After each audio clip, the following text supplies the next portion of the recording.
once heard about a patient that was in a mental hospital.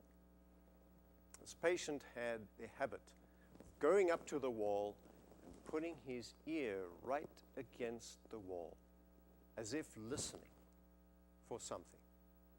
Well, one day, an attendant came to him and said, "Well, what are you hearing? Why do you put your ear against the wall so much?" And the answer from the patient was, "Come, you listen. Don't make a noise. Just listen." And the attendant went and placed his ear tight against the wall and listened and didn't hear a thing. Then turning to the patient, he said, "I don't hear anything." And the patient said, "That's right. That's the way it's been all day." And when I read that, I wondered about the way we worry about things. Do you sometimes worry about all the things that go wrong and worry so much that you begin to worry about even the things that go right?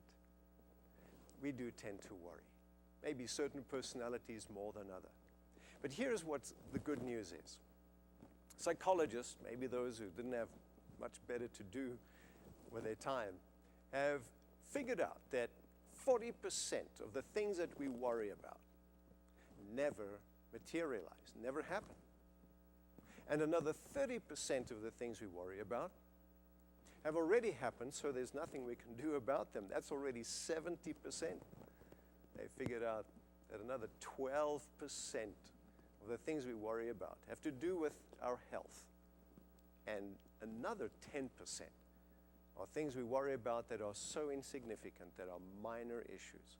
Well, when you pull that all together, that's over 90% of the things we worry about that we can do nothing about, or they are insignificant. Doesn't that tell you something? That there's got to be a better way of relating to the issues of life than to worry. Here's the solution. It is found in the book Philippians chapter 4. Wonderful words from Paul, who had much to worry about, the things that happened in his life from day to day. And yet, here's what he practiced. And he passes it on to us. He says, "Don't worry about anything. Instead, pray about everything. Tell God what you need. And thank Him for all that He has done for you. Then you will experience God's peace, which is more than anything you can ever understand. His peace will guard your hearts and minds as you live in Christ Jesus." Or if you take those words and unpack them, looking at the meaning of each one, you'll see there is a solution. There is a practical way to approach not just one worry here and there, but all the worries that come into your mind, to replace it with these words found in Philippians chapter 4. Don't worry about anything. Instead, pray about everything. Tell God what you need. Thank Him for all that He has done. Then see how that peace, which you cannot explain, comes into your heart and life.